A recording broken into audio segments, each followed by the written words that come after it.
Hello, I'm Michael Amar. You've just seen a sample of the reactions you'll receive as you perform the magic I'm about to share with you now. For every effect which qualified for inclusion on this series, hundreds of effects were read, performed, and then cast aside in an attempt to give you the finest collection of easy-to-master card magic ever assembled on video. Our objectives were to select simple yet powerful effects, material that beginning-level magicians could attain, yet strong enough to be included in any professional repertoire. Because our criteria for selection was so carefully constructed, all you'll need is a small handful of the effects from this series, and you'll be able to astonish people. Each learning segment will begin with a performance set that combines 2 or 3 effects that work together well. Following the performance segments, you'll learn exactly how to perform the effect just as you've seen it, along with the insights beyond the techniques that make these effects classics. Perhaps you, like many others, will consider these to be the real secrets to achieving the desired effect. You know, magicians are trained to look at things in an unobvious way. Now, for example, let's take the 4 aces here. Now, a lot of people don't realize there's a lot of ways to turn a card over. See, that's something most people don't think much about. You didn't think much about that, did you? So you could turn a card over sideways, like a book. Another way to turn a card over is in for in, just like this. Only a magician can actually turn a card over inside the spaces between the cards. Now, that sounds like an interesting thing to think about, doesn't it? Right. It keeps me up at night. Now, here's how we do it. We take the cards just like this, and all we do is twist. And just in twisting the cards just like that, one card turns itself over. Okay? Now, you probably didn't know what to look for, but now you do, and I'll do it again. All we have to do, square the cards up, give them a little twist just like this. The ace of hearts had turned over before, the ace of hearts turns over, and now the ace of clubs turns back over. Oh, yeah, now. now you know what to look for. There goes the ace of clubs.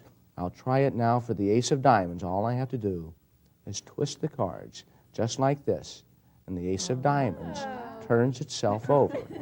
Okay? Now, that's 3 aces. The only one that hasn't turned itself over is the ace of spades, and the ace of spades is a little more tough. See, the ace of spades doesn't work automatic. You can't just cause the ace of spades to turn over just by twisting. See, that doesn't do anything. The ace of spades, you actually have to command to twist over. And all you have to do is get it to snap to attention, and just like this, the ace of spades turns over. Okay. But now let's try something a little bit different here as far as the aces are concerned. You had to follow the clubs, hearts, spades, and diamonds. That was kind of a warm-up for what's going to happen now. May I ask a favor of you? Hold out your right hand flat, kind of table like there, and I'm going to take the first ace, the ace of spades, and I'll place it onto your hand just like this. Now the next ace, the ace of clubs, I'm going to try and confuse you a little bit, but don't let me move too quick. Watch everything that I do. I'll take the ace of clubs, and I'll place it not here, but here. Okay, now which ace is on top? Do you have the ace of clubs on the top or on the bottom?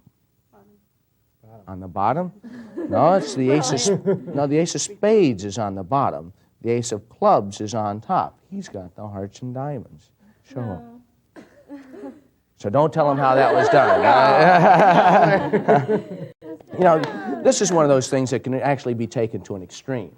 The idea of things turning over inside of a small space. Let's take some random cards here. Let's see. Well, we might as well take the 2 nines here. Okay. Let's take the 2 black nines. Maybe you can do me a favor here. Now, there's 2 different ways to fold a card in half. I could fold a card in half along its length, like this, or you can fold a card in half along its width, this way. Do me a favor. Fold this in half along its width and crease it. And I'll fold this one along its length, and I'll crease it here. Okay? 2 different ways to do one thing. Now, there's two different ways to actually put a card inside of a card. I could put a card inside like this, or I can put a card inside like this. I could turn cards inside out this way, or I could do it by magic. I think I'll try this one by magic. Watch the 9 of spades. Okay, watch the 9 of spades. All I have to do is push. And the 9 of spades will turn itself over while it's trapped inside of the 9 of clubs for its entire length. Now I'll do it again. All you have to do is push. And it turns itself back over for its entire length while it's still inside of the 9 of clubs. The interesting thing is I can actually isolate the very point of inversion right there. You see the card halfway inside out, just like this. The amazing thing is I could actually trap the process right there in the center by tearing the cards in half. There'll be no question as you set it down, and you'll see half the cards in and half the cards out. And I can't even figure that out myself. That was excellent. This is the explanation for Di Vernon's twisting the aces. This was the first routine that Di Vernon ever developed which made use of the Elmsley count, which was originally known as counting 4 as 4. This is such an important move that we're going to spend a little bit of time on it now. You need 4 cards, of course. In the Elmsley count, it's the third card from the top which is invisible during the process of the count. Elmsley originally did the count at the fingertips this way. What would take place is you pull the top card off. It's the pad of the right thumb pushes the top 2 cards over as one. Fairly easy thing to do, as the pads of the right fingers just hold the bottom card and the thumb pushes over. As you come back, the left hand will leave its card underneath the pack as it takes these 2 cards, of course concealing that third card, counting 2 and 3 and then 4. That moves the card that's hidden from the 3rd position to the 4th position. I'll do that for you again. What takes place at the tips of the fingers, the left hand pulls off the top card, the pad of the right thumb pushes over the 2 cards together. As the left hand comes back, it leaves 1 card, taking 2, then coming back for 3, and then 4. The count has been modified currently to be done from more of a dealer's grip position than what may seem to be an odd grip here. But in a minute, you'll see how cleverly routined the Vernon routine is to put you into that position automatically. But let me spend just a moment on the dealer's grip Elmsley count. Holding the cards in the left hand, the left thumb moves 1 card up, leaving the block of 3 here as it continues counting 1. Then the left thumb pushes its block of 2. The left hand comes back, takes the 2 cards together, saying 2, having left that bottom card there, 3, and then 4. Once you learn the Elmsley count, there's many routines that you can do with it, but probably the most famous is this one right here. You set the cards up in what is called the chased order from the top down, which is clubs, hearts, spades, and diamonds, CHSD. You turn the packet down and you show the 4 cards. You're going to do a triple lift to show the ace of spades. So you do a triple lift, saying that's one way to turn a card over is side to side. Now you're going to tilt your hand just slightly back, killing the face of this card. As you say, another way to do it is end to end. As you do this, you turn the ace of spades face down. In essence, what you've done is secretly reverse the ace of clubs and the ace of hearts. From this point, you do the twisting movement developed by Vernon, which, as you'll notice, puts the cards immediately into Elmsley grip for counting 1. Now you'll do the Elmsley count to show the first ace, 3 and 4. Now that puts the first ace shown into the position to be concealed as you then reveal the ace of clubs on the next count. So you do the twisting movement again, and do the Elmsley count again. 1, 2, 3. Now on the fourth count, you take the top card and put it onto the bottom. At this point, you're going to do a triple lift, apparently turning the ace of clubs down, but actually turning down the ace of hearts, and at this point, setting up the ace of diamonds to appear face up. So you do a triple lift, turn the ace down, twist again, putting yourself back into Elmsley count position, and you count again. Now this time, you're going to simulate an Elmsley count while actually doing a legitimate count, sort of a fake Elmsley. So you count 1, 2, 3, 4. Now as you take the ace of diamonds out, you're going to get a break underneath this top card, which is the ace of spades. So you take the ace of diamonds out, bring it to the top. Now you're going to hold those two cards as the left hand turns over the other two cards. This secretly reverses the ace of spades. Turn the packet down, and at this point, you do the twist, and you can do the Elmsley count to show nothing's happened. 3, 4. Now, if you put this card back on top, the ace of spades will be on the bottom. If you put it onto the bottom, you can repeat that Elmsley count maneuver to show that still nothing happens. 3, 4. Vernon would then place the fourth card onto the bottom, snap the cards, and then dramatically spread the cards to show that the fourth ace has reversed itself right in the middle of the pack. That's the explanation for Di Vernon's classic Twisting the Aces.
To continue on, we did Dr. Daly's, the last trick of Dr. Daly.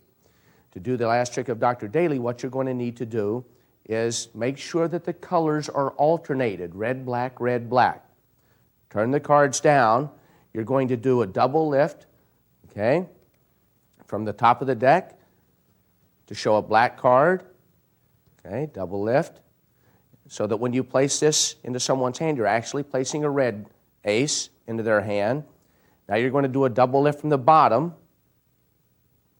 to show the other black ace.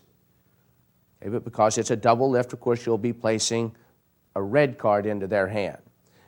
Ask them the question, is it on top or is it on the bottom? Then ultimately show that you've got the black aces and they've got the red aces. It's a perfect finish following up Di Vernon's Twisting the Aces. This is the explanation for Roy Walton's card warp. And asking Roy Walton for permission to include this on this series, he asked us to be sure to mention his inspiration for card warp as being Jeff Busby's Into the Fourth Dimension. When we performed this, we pre-tore one of the cards and put it into the deck. The card that we pre-tore was the Nine of Spades.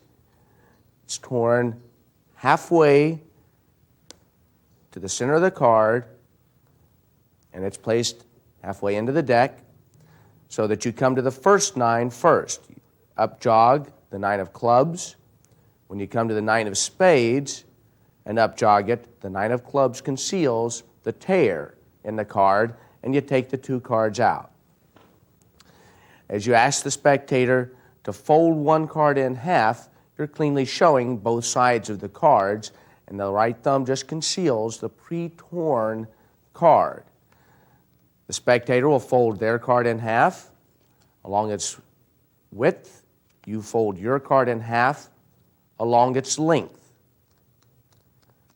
and crease both cards.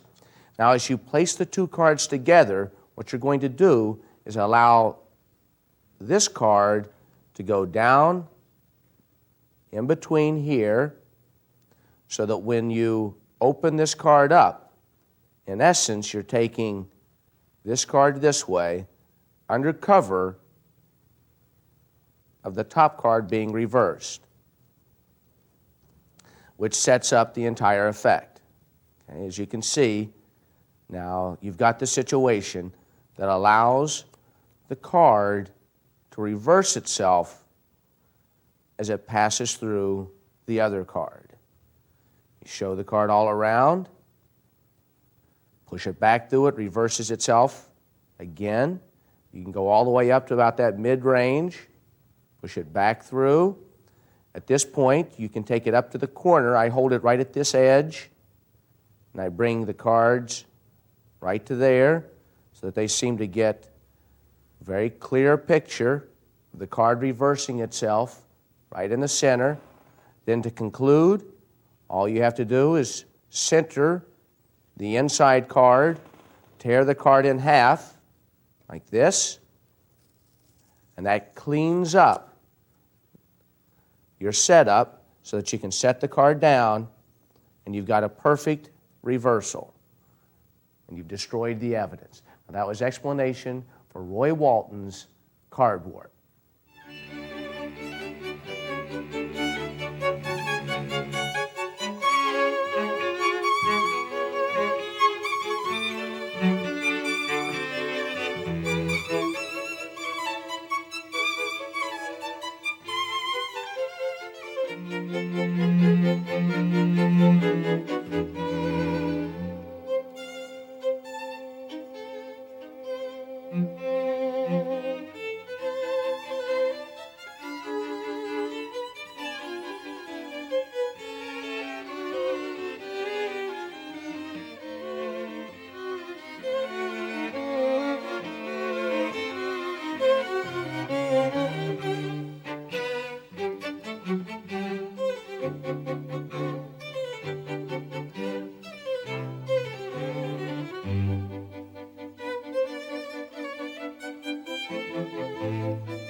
Twisting the aces, the beauty of Vernon's handling lies in the economy of motion and in the uniformity of action. The effect is marvelous in spite of its simplicity, primarily because of the tremendous thought that went into the management of every movement. That's why we tried to stay so close to the original handling developed by the professor. So while I always encourage people to put their own personality into the presentations that they'll ultimately use, it's also wise to learn the exact handling of such classics as this and perform it that way until you feel you understand why it works the way it does. Then, from that position of experience, you'll be better able to make alterations more to your own character. With card warp, aside from the topological nature of the method used to create the effect, you are particularly far ahead of the audience by tearing the card in advance and concealing it amongst the others in the deck. The nature of this advanced preparation is such that the most astute audiences will find it almost impossible to reconstruct the actual method used. In our next performance set, we're going straight to the heart of the most commercial topic possible when it comes to playing cards: gambling. You know, when you play cards long enough, eventually somebody's going to ask you, hey, what do you know about gambling? Gambling is probably the most interesting topic when it comes to cards. Most people are interested in that sort of thing. And if I give them enough time, they'll ask me, hey, can you teach me how to cheat at cards? Now, I'm just saving you the trouble of asking. I don't want to put you on the spot, but I'll go ahead and show you how that sort of thing would work. I'll take out the 4 aces, and I'll show you exactly how a gambler would stack the deck right in the middle of the game. And the stack that we'll use is what we call the overhand shuffle, just like that.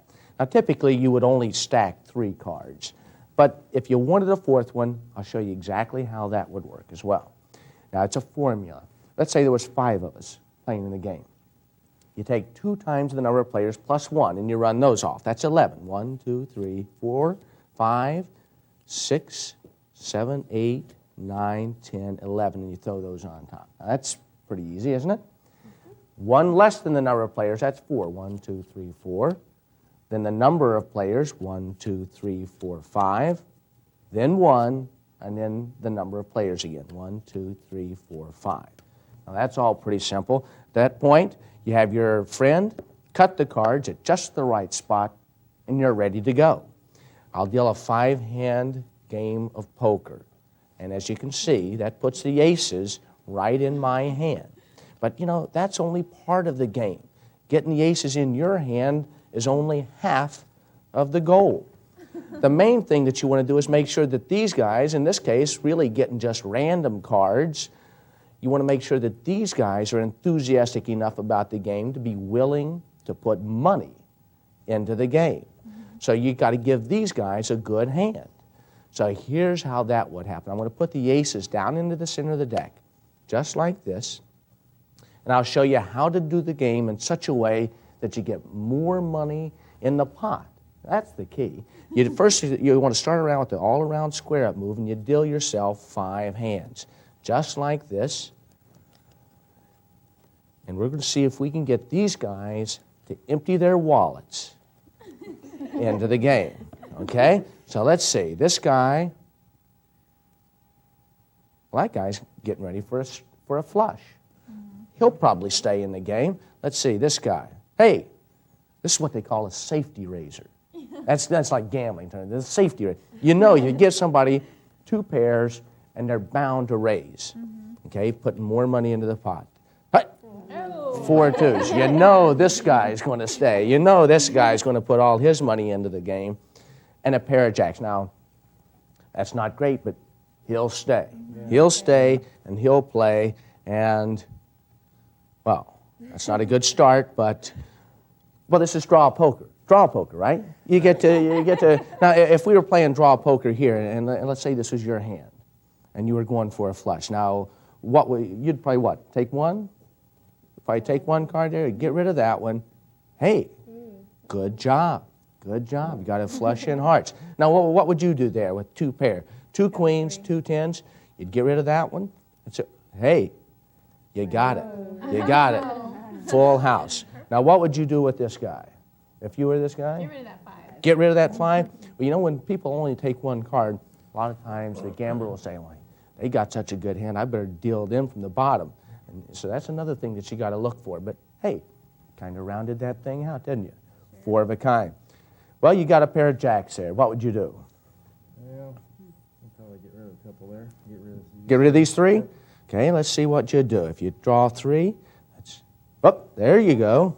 Hey. Whoop, there it is. Hey, check that out. Well, you know he's going to stay with a full house there. Well, let's see. I guess I'll take one. I'll take one. You know what's amazing? As lucky as he was, it'd have been better to have thrown in that one jack, because he would have drawn that fourth ace. And when he got that fourth ace, not only would he have won, but he would have kept me from getting my royal flush in the 10, jack, queen, king, ace, and spades.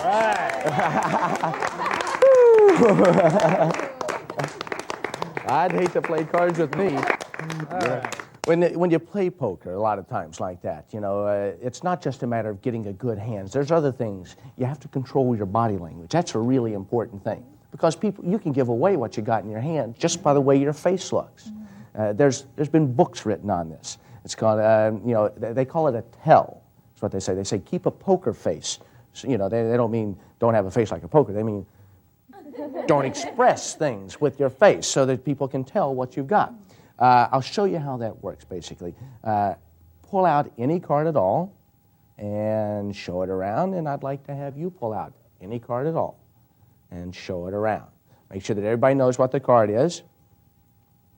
Okay? Now, here's what we're going to do. I'm going to have you... Now, the important thing is to not react in any way when you see your card again.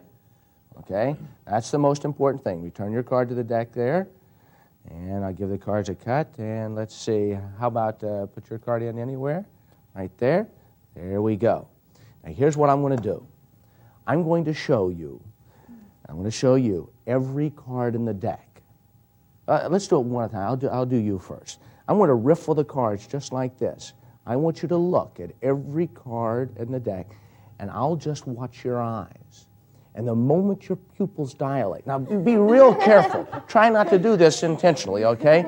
I mean, try to fool me, right? Okay.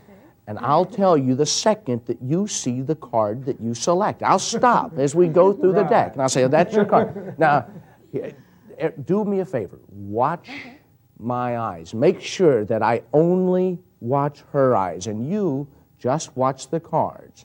I won't do anything but watch her eyes. And when she sees a card that she recognizes, I'll be able to spot it.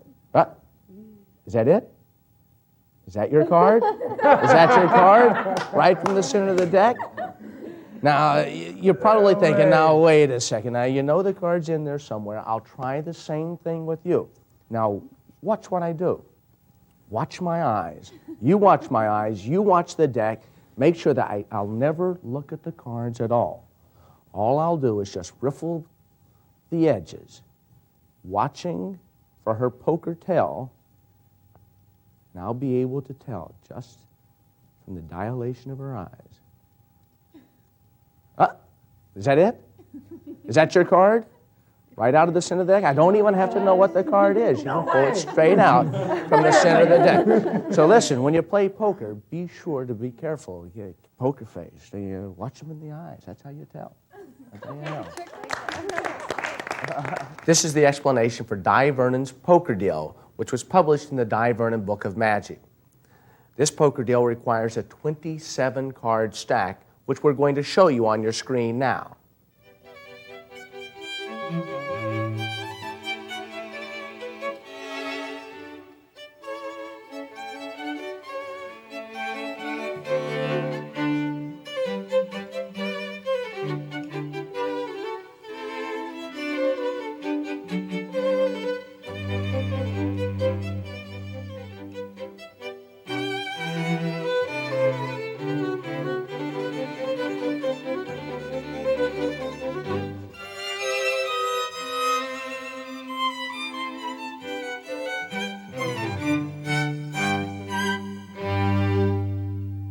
You'll end up crimping the bottom card of that stack and then placing the rest of the deck on top. You'll need every card in the deck. All 52 cards are required for the deals to come out right. You'll then take the 4 aces and separate them throughout the deck. It doesn't matter if they go into that stack, because your first move is to go through and remove the 4 aces from the deck. Take the 4 aces out, place them face up onto the table, and then you explain the nature of the shuffle that you're going to use as you run singles 1, 2, 3, 4 to the bottom and throw the deck on top. Then you place 3 aces on top of the deck, 1 ace on the bottom, and then you do exactly as you say you're doing. You're going to run off 11 cards. 1, 2, 3, 4, 5, 6, 7, 8, 9, 10, 11. Put them on top of the deck. From this point, you run 4, 1, 2, 3, 4, throw on top, then 5, 1, 2, 3, 4, 5, then 1, and then 5 again. 1, 2, 3, 4, 5. After you finish your overhand shuffles, the crimped card will be just below the halfway point of the deck. Cut at that crimped card, taking the crimped card to the bottom, and you're all set. From this point, deal 5 hands of poker, turning your hand face up. 2, 3, 4, and 5. At this point, just quickly show these hands as being indifferent. Gather them up. Add to that stack the last card that came to this hand and square these up. At this point, the first card on top there will be the ace of spades, followed by the other 3 aces, and then the rest of the deck. From this point on, all you have to do is repeat the deals. This time, dealing yourself face down. The little patter in between, talking about gambling, poker, and all this. At this point, square your hands up and just give a flash of the 4 of diamonds on the bottom. Set your hand down and then start talking about the hands that you've dealt the other players. Talk about the flush that you've dealt, 2 pairs, 4 twos, and the pair of jacks. It's a natural thing to discard 1 card. You give them their flush, discard another card, give them their full house. Now at this point, Vernon either gives them the choice of holding that hand, because if you do draw to that card, you'll ruin your stack if you take the top card. So at this point, what you want to do is take the bottom card. You say you've got to be careful about watching for the bottom deal, and that retains your stack for the big ending. They'll discard 3 here. You'll deal the 3 aces. 1, 2, 3 aces, giving the final player a full house. Turn your hand up, discard the 4, draw yourself an ace, and then show your hand as being the 10, jack, queen, king, ace of spades for a royal flush ending. This is the explanation for Al Baker's poker face. In writing up the explanation for this, Al Baker said, "I know of no other trick that requires so little skill and yet generates as much comment as this one. All you have to do is use a corner short. You create a corner short by taking a pair of fingernail clippers and just clipping a little bit off the card at the index corner, clipping a little bit off the index corner here, and returning that card to the deck. Once you do this, all you have to do is hold the deck by its corner and riffle, and you'll automatically stop at that short corner. So all you have to do is have 2 cards selected.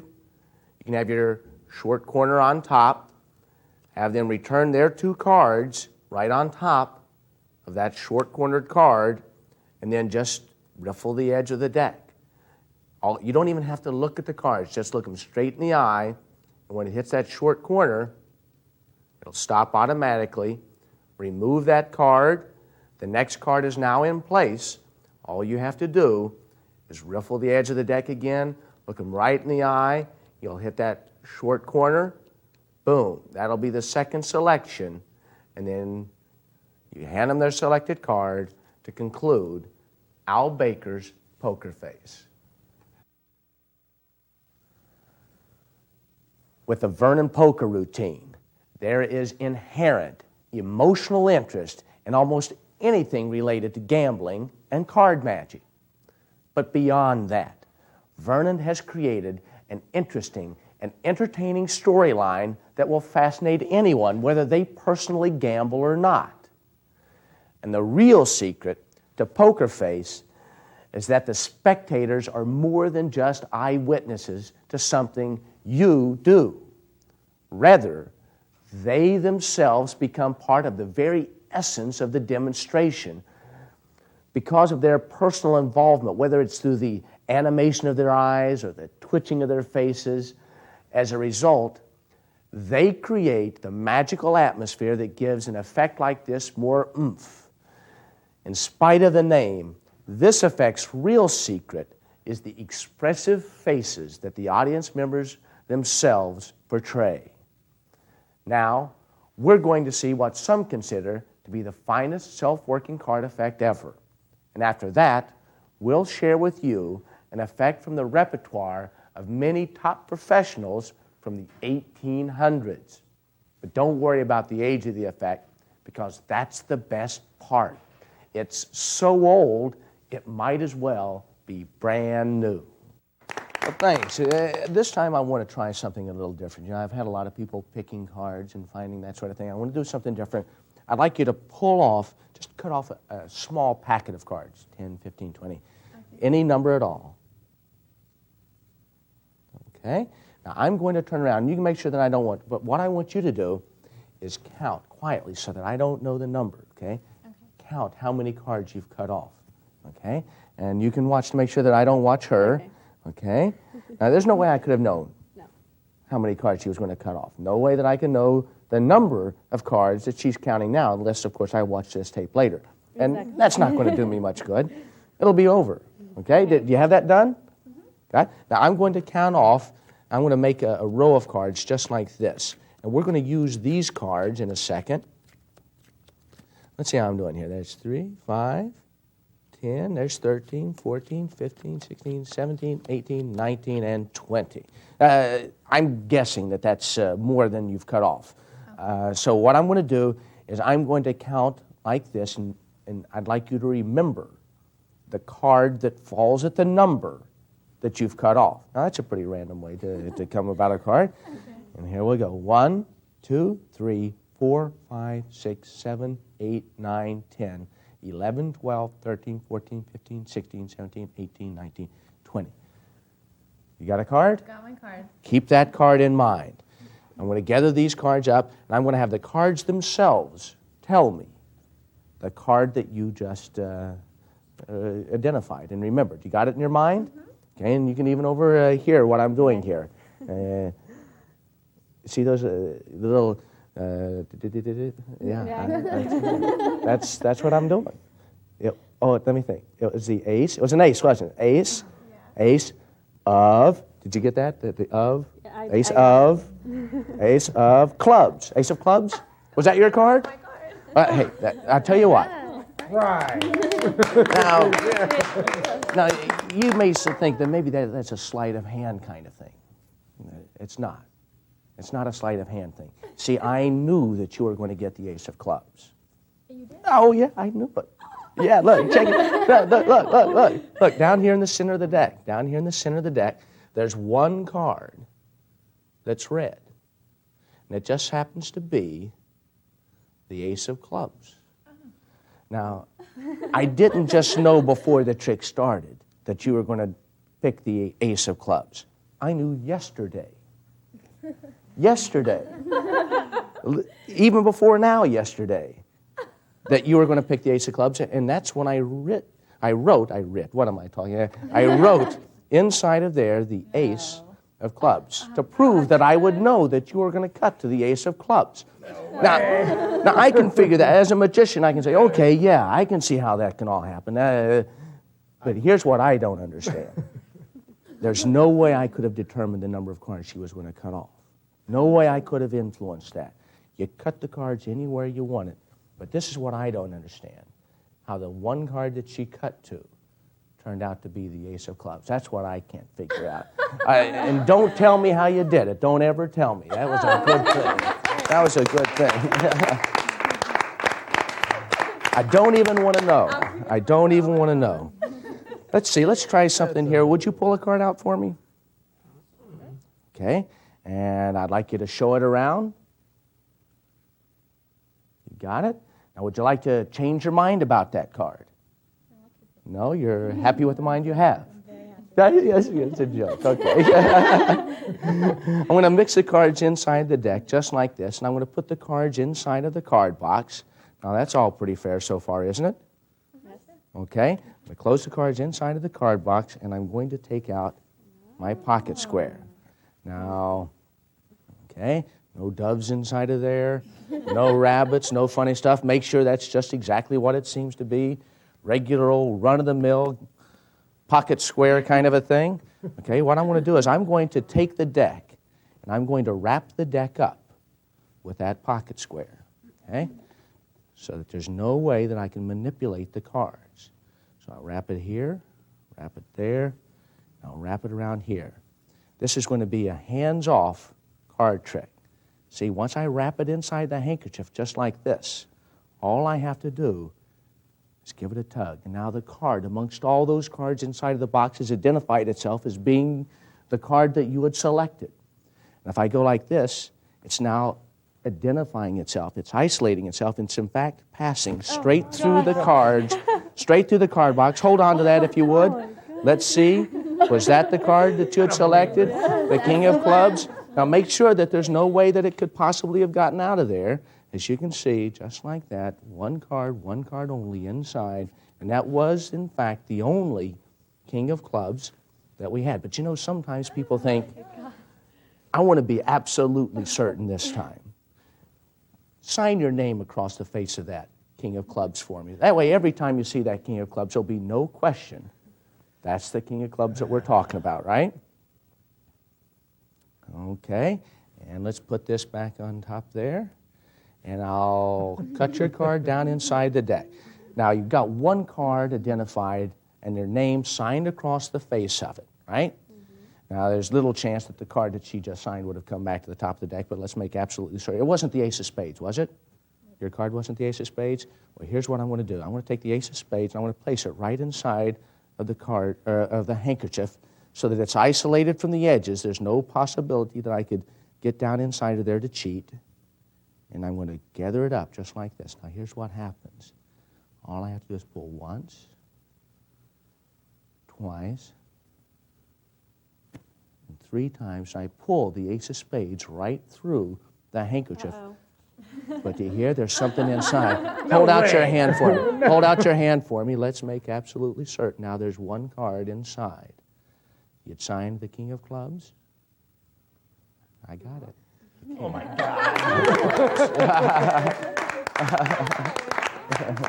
This is the explanation of overkill, created by Paul Harris, Alan Ackerman, and Emberg. You begin by writing, you will select the Ace of Clubs on the flap of the card box. You put the Ace of Clubs on top of the deck, and the 21st card down from the top is the red-backed Ace of Clubs. You set the deck to you set the card box to one side and have the spectator cut off a small packet of cards. And then they reverse count those cards, which will put the Ace of Clubs on the bottom of their pack. In this case, 1, 2, 3, 4, 5, 6, 7, 8, 9, 10, 11, 12. And they'll keep that packet over to one side. At this point, dealing from left to right, you'll lay out 20 cards. As you do so, you have to tilt the pack towards you to some extent so that they don't see that red-backed card being dealt down. So you deal out 20 cards. That's 3, 4, 5, 6, 7, 8, 9, 10, 11, 12, 13, 14, 15, 16, 17, 18, 19, and 20.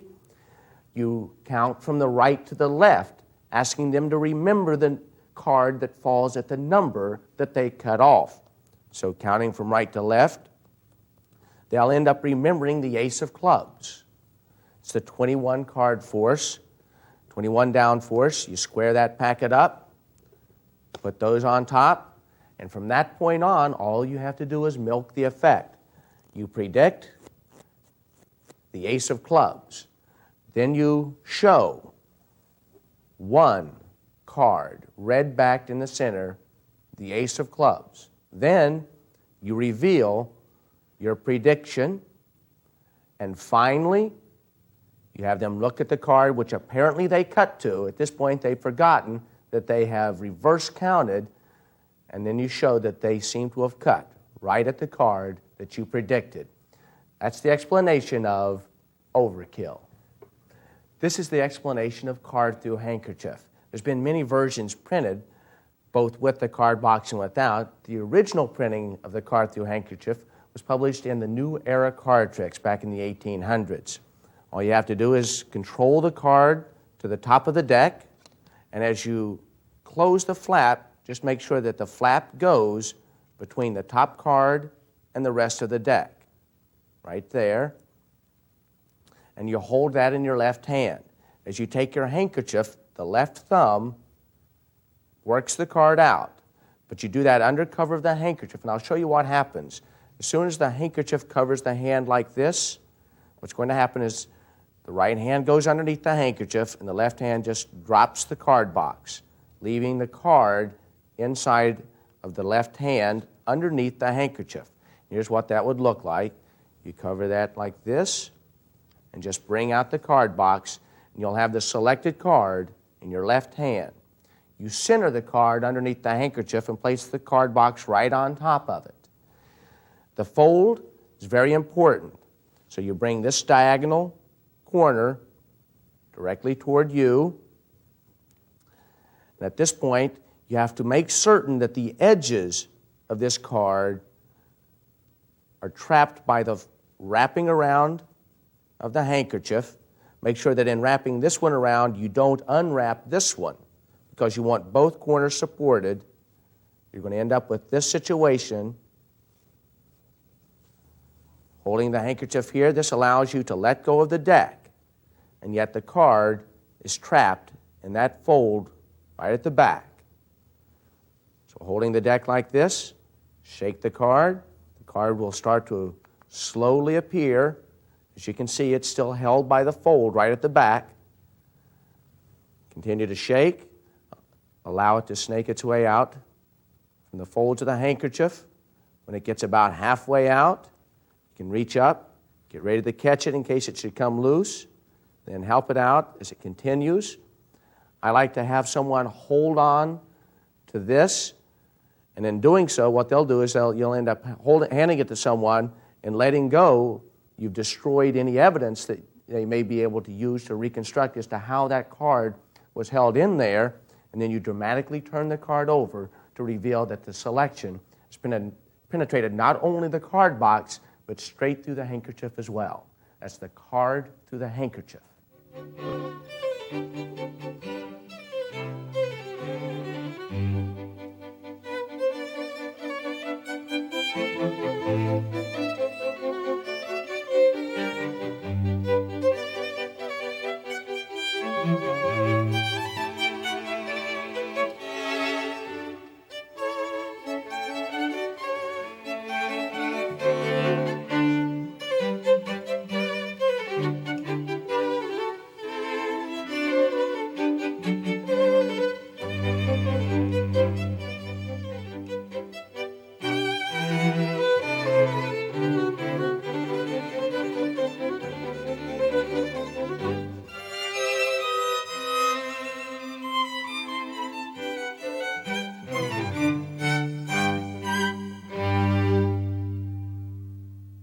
This is the explanation for Cy Enfield's Card Penetration and Change, originally published in Entertaining Card Magic. When we called and asked Cy Enfield for permission to include this in this series, he reminded us that we should point out that Bob Hummer created the switch into the handkerchief, which is used in the routine. It makes a perfect follow-up for the card through the handkerchief. As they're holding their card, and I have them sign their name on it, I just take the deck and I cut the ace of spades to the top. And I have them return their card, apparently in the center of the deck, but it's going to go on top of the ace of spades, and I just double cut it back to the top. Now I'm going to turn over the top card. It'll be a double lift to show the ace of spades. And I jog it over to the side. This is the Hummer change. As you put your right hand underneath the handkerchief, and you're going to turn your hand down, apparently putting the ace of spades there, but the left thumb is going to pull this back, actually leaving the selected card as the right hand covers that card with the handkerchief. You place the card directly on top of the deck as you emphasize how the edges of the handkerchief are completely removed from the center.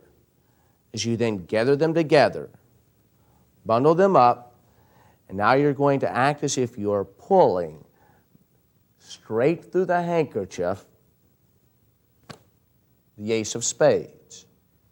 Pause for a moment, set the deck down, and then let them realize there's something in the handkerchief.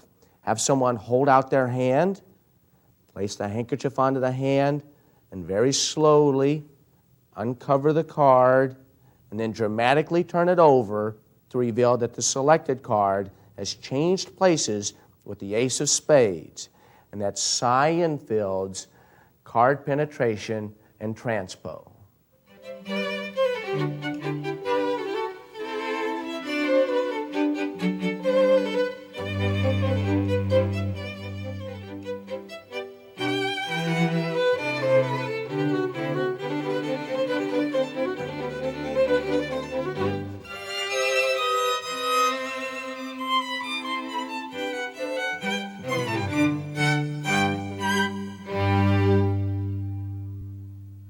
The real secret to the success of overkill is expressed in the name of the effect itself, overkill. The multiple revelations literally assault the spectator, overpowering their mind as each new disclosure compounds the impossibility of what takes place. With the card through the handkerchief, once again, it's the clever combination of concepts that produce a single, powerful result. The stealing out of the card from the box is very deceptive, and when you combine that with the clever help of the particular fold of the handkerchief to hang onto the card, you are able to bring a beautiful, hands-off quality to the final appearance of the selection. With the card through handkerchief transposition, while this particular effect has more of a hands-on quality, the two routines combine into a very strong set, because the basic effect, which is solid through solid, is rarely seen in card magic. This distinction from the more common effect of simply saying, "That's your card," makes both of these routines ideal additions to any repertoire. In our concluding performance set, I'm happy to say that we'll be addressing two of the most popular plots in the entire realm of card magic. I hope you'll enjoy them. All right. Every now and then when I'm doing tricks, somebody tries to mess me up. You know, they'll say, well, that's not my card, or that's my card, and to see if I can, just how I would recover. It's gotten to the point where I can tell whether or not somebody's telling the truth when they say, that's it. I'll give you an example. Pull out any card, and I'd like you to show it to everyone else. I won't look. Got it? Yeah. And return it back to the deck. It's as good place as any. Now here's what I'm going to do. I'm going to show you several cards. Every time you see a card, you say, that's it. Okay. Okay? And I'll tell you when you're telling the truth. Okay. Okay? Even if it's not your card, you say, that's it. Okay. Okay? That's it. That's pretty good. That's pretty good. All things considered, I almost believed that. That's it. No, I said, not quite. That's it. No, I'm not so sure. But you know what? I'm getting an instinct. I got a feeling that this is going to be the one. That's it. Is that it? Say it again. Say it again. That's it. I believe her. That's it. What was the name of your card? 3 of diamonds. Yeah, that's it. That's it. Works every time. Works every time. You gotta trust me. I'm a professional. You gotta trust me. Do it again. Sometimes it's not down here. You see, sometimes people see things that they got to think. No, wait a minute. How do I know? Let's do it a little bit differently. This time, pull out any card you want, any one at all. You can look at the faces, think about it. You know what? Just to be sure, pick one that's got some room to write your name on it. That way, you'll know every time you see the card. You'll know whether or not that's the one we started with. Pull one out. There you go. Write your name right across the face of it. Okay? And why don't you put today's date on it? It's, the 10th, and it's 1994. Yeah, it's a pretty long trick. There you go. Now, every time you see that card, there's not going to be any question in your mind. That's the card we started with. Now, the reason I go to all this trouble to make certain is because this trick could pretty easily be explained if you even suspected that I had more than one of these. Like I took an ace of diamonds from another deck, it'd be easy to explain this trick. It's real simple. But when you know there's only one, it's a pretty neat thing. Okay? Okay, here goes the ace of diamonds. I'm going to place it down into the middle of the deck. Okay? Now, it's not on top because I haven't done the move. But when I do the move, just like this, the one card that you signed jumps right back to the top of the deck. Now, see how easy that would be to explain if you thought I had two of them?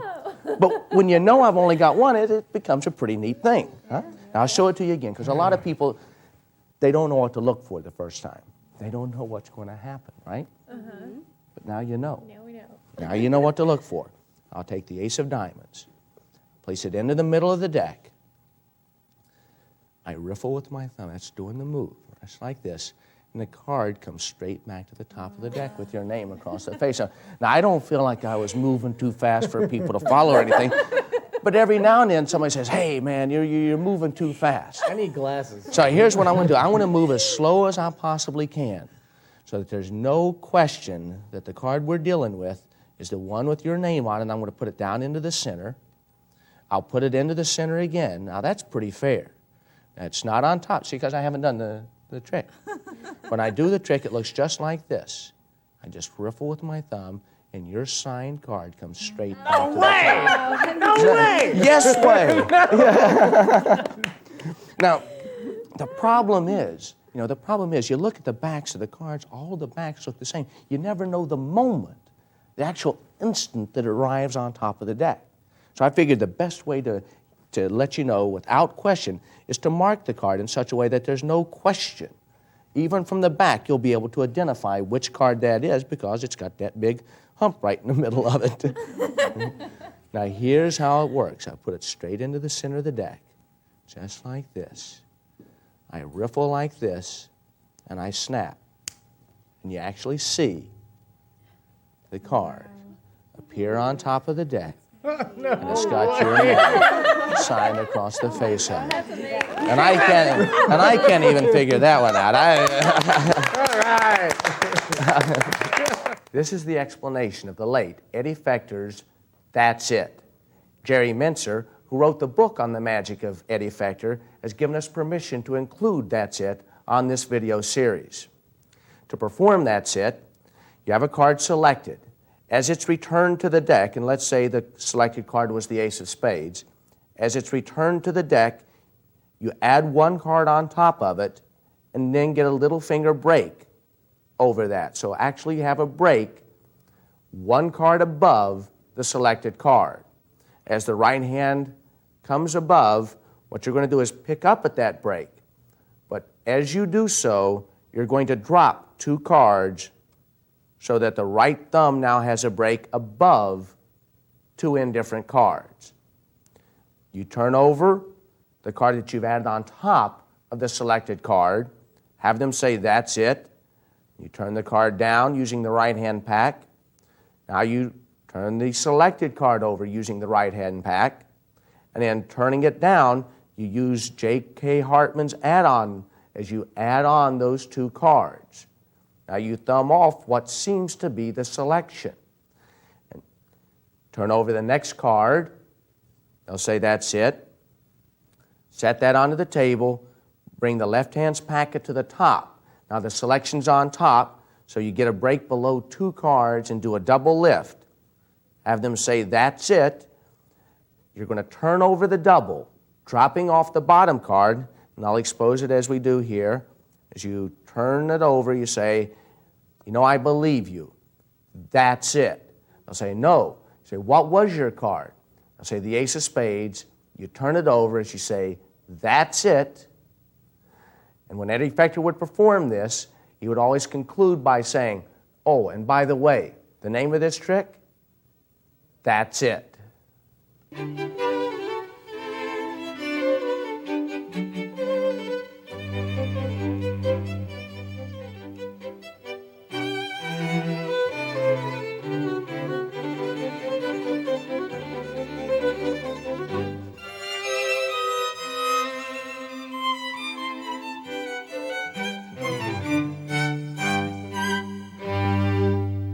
This is the explanation for the ambitious card routine.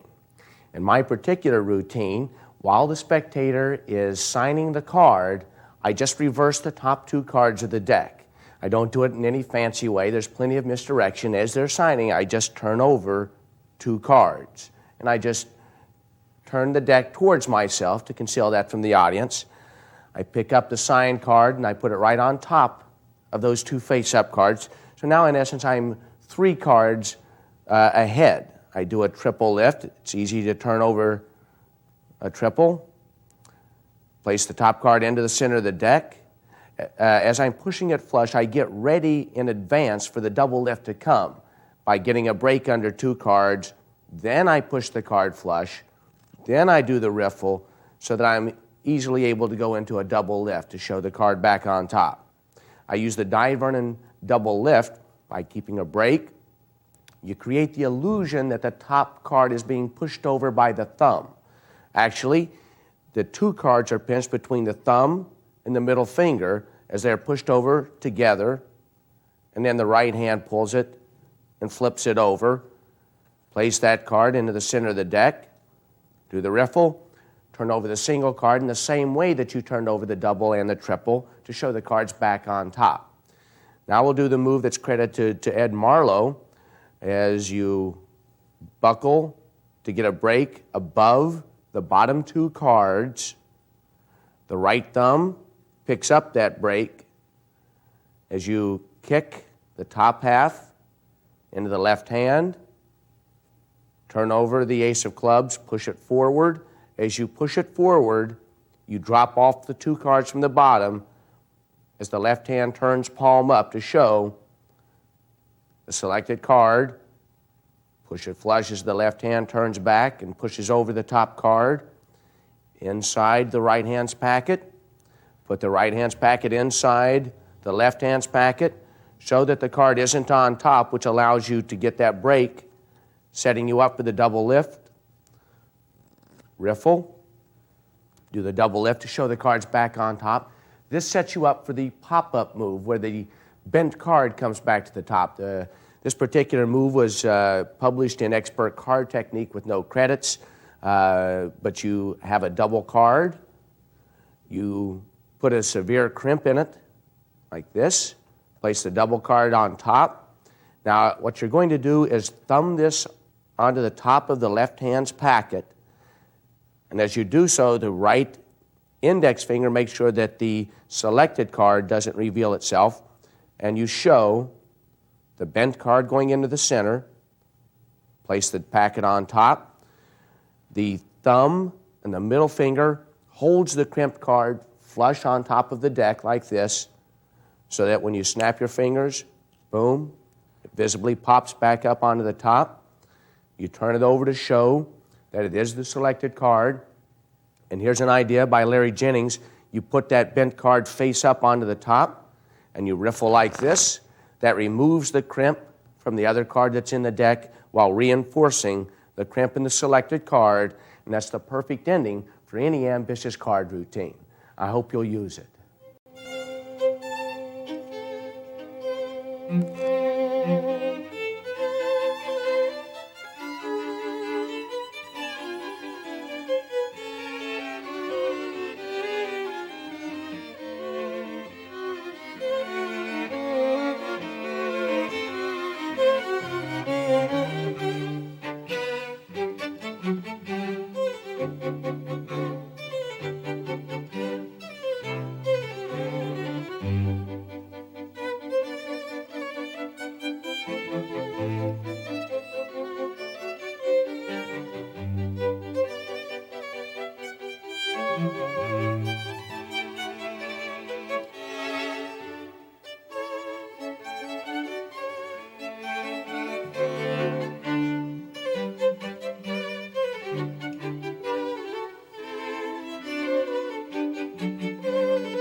Eddie Fechter used "that's it" as his answer to the classic magician in trouble syndrome.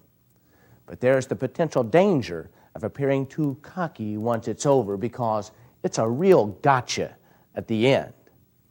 I think it's better to end gracefully by letting the fish put the hook into their own mouth without you going overboard to stuff it down their throat. With the ambitious card, this is one routine which, more than any of the others, relies on good, sound technique for each of the individual moves. It will require more commitment on your part than many of the other effects in this series, but if you'll give it the time it deserves, you'll have mastered one of the true classical effects in all of card magic.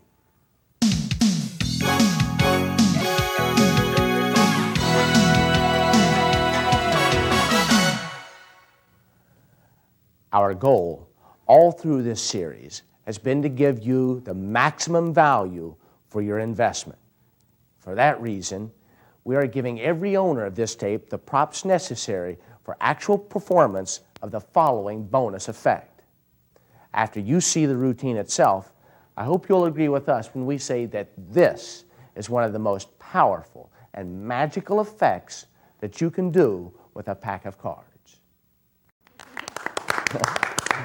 This is my opportunity to show you my favorite trick with a deck of cards. My favorite trick with a deck of cards. The one I've been waiting for. Let me take out the 4 aces. And we're going to need some indifferent cards to go on top of each of the aces. Okay? We'll just take 3 and put them on top of each of the aces, just like this. Okay? That's pretty fair so far. Now, the ace of spades is typically the leader ace. Could I ask a favor of you here? Cover that in such a way that there's no way that I can get at it. I mean, you trust him, don't you? Sure. Yeah. Looks like the jury's still out, but I trust you. I trust you. Oh, come on, you guys. And I'm going to give you the deck so that there's no confusion there. We'll only use the cards that are on the table now. Take these 3 cards. The first to go is going to be the ace of diamonds. Okay, the ace of diamonds, not these, just the ace. All I have to do is snap. And the ace disappears. The first ace completely disappears. Now you know what to look for. Now you'll know what to look for as I do it again. You take the ace, and all I'll do is just kind of rub it like this. And the next ace disappears. Oh, no. It's 2 aces gone. The next ace to go is going to be the ace of clubs, so now you'll know what to look for. And in fact, I'll do it real slow so there's no question as I go through it what's going to happen. So you'll see the ace, and now you don't. Wow. You see, it's changed completely, just like that. That's 1, 2, 3. The final ace is gone. You've had your hands on top of that pile. There's no way I could have done There's no anything way. funny. Not a chance. I got it. What the heck? Let's take a I don't look. think I will let him go. Just for the heck of it. Open up. All right. Let's see.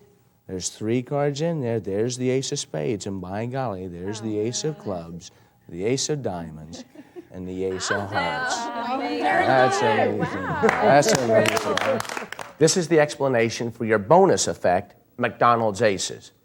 We used the aces for this particular routine, but with your videotape, you may have gotten the jacks or the sevens, whatever you have, of course, you just rationalize it by saying, have you ever heard of the famous flying tens or something like that?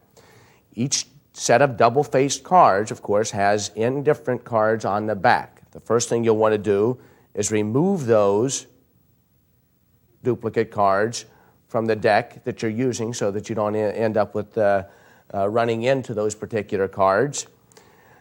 You set the duplicates that are going to vanish in the position from the top of the deck. You have 1 set of 3s, 2 set of 3, 3 sets of 3s, and then the 3 aces that you're going to end up placing on top of your leader packet.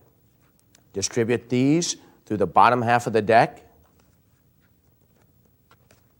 And the leader ace you just run into before you get to your stacked aces there. Take out the pack, thumb through, remove the first 3 cards, in this case the aces, you come to the ace of spades, you place that to the far right, turn the packet down, and then start putting the indifferent cards. You can flash the first 3 sets, of course. Just be casual like this, and then ultimately you get to the 3 cards that are going on top of the leader packet. Of course, don't flash those, just set those there. Some of you may want to give the spectators the chance to select the ace that they put their hands on and just use equivocate to make sure that they end up covering the ace of spades. But if you don't want to deal with that, just have somebody place their hand on top of the leader packet. Then you take the first pack, turn it face up, place the first ace on top of it. You're going to do a double lift. So in picking up the ace, I just get a break under 1 card, put the ace on top of it, do a double lift, flash. Now you're going to be setting down. You've now exchanged this indifferent card for the double card. Toss it to the table, show, and then the first ace seems to disappear. It's the vanish of the first ace. The second ace works pretty much the same way. As you turn the packet face up, get a break underneath the top card, put the ace on top, do a double lift. Now you just fan the cards out. This is going to be, of course, the double facer now that's now indifferent card side up. Use these 3 cards to kind of rub that ace. What seems to be the ace then has changed. That's the vanish of the second card. For the third vanish, you pick up the ace, get a break under one of the cards.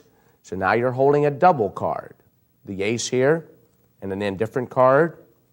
You turn these 2 cards over, place this out jogged is one way that you can do this. And you can actually turn this over to show the ace with the back. Push it flush. Now you do an Elmsley count. On the first Elmsley, they see the ace of diamonds. That puts the ace of diamonds in the position to be hidden by the next Elmsley count.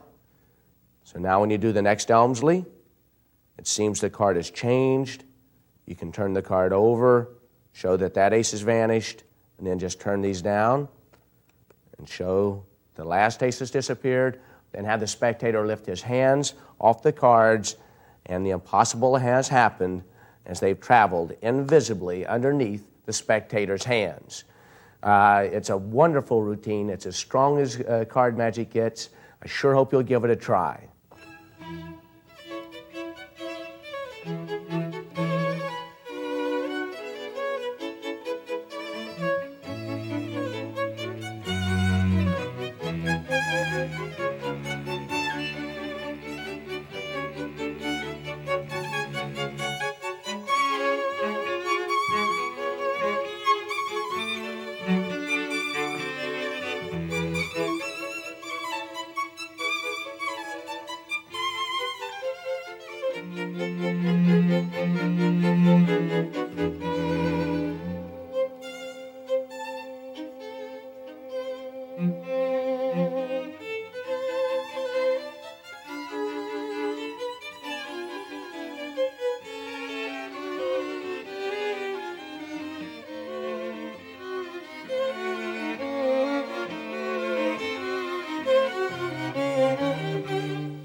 thank you for being with us. And thanks again to the many creative minds who have so generously contributed their material for this project. In doing so, they have helped spread immeasurable joy, not only to us, who will always gain pleasure in performing this great material, but to all the new audiences who will now be able to experience a refreshingly powerful world of card magic, a world previously shared by precious few. I like to see this sort of contribution as the lighting of a candle that will, hopefully, burn brightly long after we're gone. Cabot Roberts has said, "To light such candles is almost a gamble with eternity, because who knows how many successive candles will be lit, or when, if ever, the flames will cease or the influence die." I hope you'll rewind this tape and grab yourself a deck and then go out into that wide world and start having fun.